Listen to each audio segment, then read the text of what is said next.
Milky beauty Tamannaah గురించి ప్రత్యేక పరిచయాలు అక్కర్లేదు. ఈ అమ్మడు ఒకప్పుడు టాలీవుడ్లో టాప్ హీరోయిన్గా ఓ వెలుగు వెలిగింది. ఇటీవల పెద్దగా అవకాశాలు దక్కించుకోలేకపోతున్న ఈ భామ ఐటెం సాంగ్స్ చేస్తూ అదరగొడుతుంది. అయితే తమన్నా కొద్ది రోజులుగా విజయ్ వర్మతో రిలేషన్లో ఉంది. కానీ ఇటీవల అతడికి బ్రేకప్ చెప్పినట్లు సమాచారం.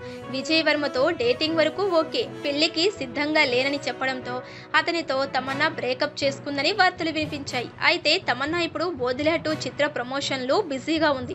ఇందులో శివశక్తి రోల్లో డిఫరెంట్ పాత్రలో కనిపించారు. తాజాగా ఓ ఇంటర్వ్యూలో తన పెళ్లిపై అడిగిన ప్రశ్నకు ఆమె స్పందించారు. తమన్నా మీరెప్పుడు పెళ్లి చేసుకోబోతున్నారు అని ఇంటర్వ్యూలో అడగ్గా ప్రస్తుతానికి ఆ ఆలోచన లేదని చెప్పుకొచ్చింది. తమన్నా సమాధానం విని అందరూ ఆశ్చర్యపోయారు. ఇక తమన్నా కొంతకాలంగా బాలీవుడ్ నటుడు విజయ్ వర్మతో ప్రేమలో మునిగి తేలింది. వీరిద్దరికీ బ్రేకప్ అయిందంటూ వార్తలు హల్చల్ చేశాయి. దీనిపై ఇద్దరూ ఇప్పటి వరకు స్పందించలేదు. ఇటీవల వేరువేరుగా ఈ ఇద్దరు ఫంక్షన్స్ కి, పార్టీలకి హాజరవుతున్నారు. దీంతో వారిద్దరు విడిపోయారని భావిస్తున్నారు. ఇటీవల సోషల్ మీడియాలో పెట్టిన పోస్టులు సైతం ఇద్దరికి బ్రేకప్ అయ్యిందనే వార్తలకు బలం చేకూరుస్తున్నాయి.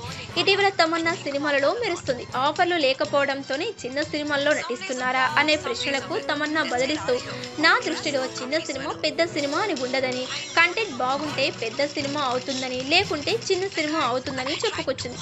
ఇప్పటి వరకు సినిమాలలో అమ్మాయిల్ని డాక్టర్గా, పోలీస్ ఆఫీసర్గా డిఫరెంట్ రోల్స్ లో చూసాం. కానీ శివశక్తి రోల్ను ఎవరూ స్క్రీన్ పై చూపించలేదు. ఇది ఓ పెద్ద బాధ్యత.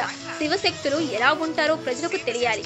ఈ సినిమా చూస్తే అసలు ఎందుకు తీసామో వారికి అర్థమవుతుందని చెప్పారు. ఇక బోధిలా 2 ఈ నెల 17న సినిమా ప్రేక్షకుల ముందుకి రానుంది.